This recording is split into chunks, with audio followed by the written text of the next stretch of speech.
दूसरी तरफ ये जानकारी मिल रही है कि लोकसभा चुनाव में भाजपा कई फिल्मी सितारों को चुनावी मैदान में उतारेगी। हिंदी, भोजपुरी और बांग्ला के अलावा भाजपा दक्षिण के फिल्मों के भी कई सुपरस्टार्स को अपने साथ जोड़ने के प्रयास में लगी है। वहीं कांग्रेस पार्टी भी ये फिल्म, खेल जगत से कुछ ऐसे चेहरे तलाश रही है जिनको चुनाव लड़ाया जा सके। लोकसभा चुनाव के लिए फिल्मी सितारों और सेलिब्रिटीज को चुनावी मैदान में उतारने की बीजेपी कांग्रेस की रणनीति पर ये खास रिपोर्ट देखिए।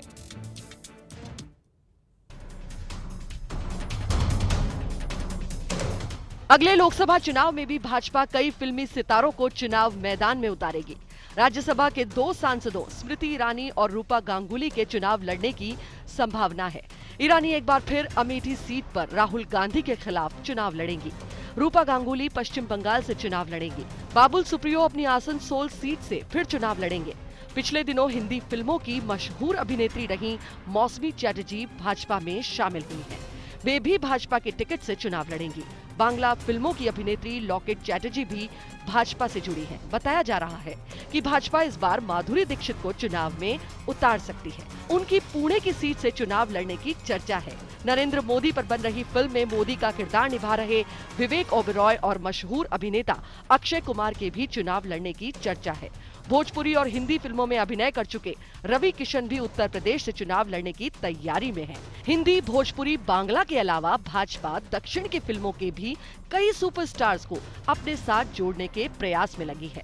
भाजपा ने मलयालम फिल्मों के अभिनेता सुरेश गोपी को राज्यसभा सदस्य बनाया है। उनको लोकसभा का चुनाव लड़ाया जा सकता है।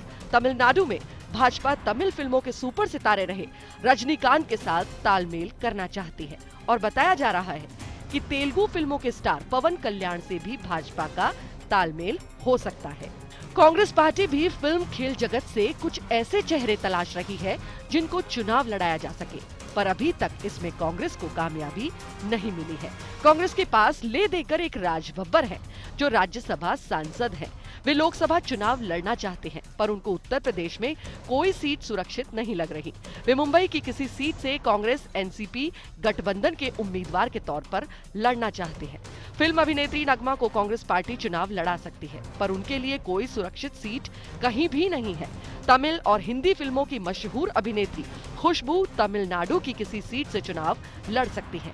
कांग्रेस के टिकट पर मशहूर फिल्म अभिनेता सुनील दत्त की बेटी प्रिया दत्त एक बार फिर मुंबई से सांसद का चुनाव जीती थी, पर पिछले दिनों उनको पार्टी के सचिव पद से हटा दिया गया, जिसके बाद उन्होंने सक्रिय राजनीति से संन्यास ले लिया है। बहरहाल कांग्रेस पार्टी के पास खिलाड़ियों में एक अजहरुद्दीन है जिनको चुनाव लड़ाए जाने की चर्चा है, पर वे तेलंगाना से लेकर महाराष्ट्र और पश्चिम बंगाल तक सीटें तलाश रहे हैं। मशहूर क्रिकेटर कीर्ति आजाद इस बार कांग्रेस की टिकट पर चुनाव लड़ सकते हैं। उनको भाजपा से निलंबित कर दिया गया है और इस बार भाजपा से उनको टिकट नहीं मिलेगा। ये भी संभव है कि भाजपा के सांसद शत्रुघ्न सिन्हा भी कांग्रेस गठबंधन के उम्मीदवार के तौर पर चुनाव लड़े। भारतीय जनता पार्टी हमेशा बॉलीवुड के फिल्मी सितारों की पसंदीदा पार्टी रही है। अब भी हेमा मालिनी, शत्रुघ्न सिन्हा, बाबुल सुप्रियो, किरण खेर, स्मृति ईरानी, परेश रावल, रूपा गांगुली, मनोज तिवारी आदि भाजपा के सांसद हैं। पहले धर्मेंद्र और विनोद खन्ना भी भाजपा से सांसद रहे हैं। कांग्रेस और दूसरी पार्टियों के मुकाबले भाजपा में फिल्मी सितारों को ज्यादा जगह मिली है।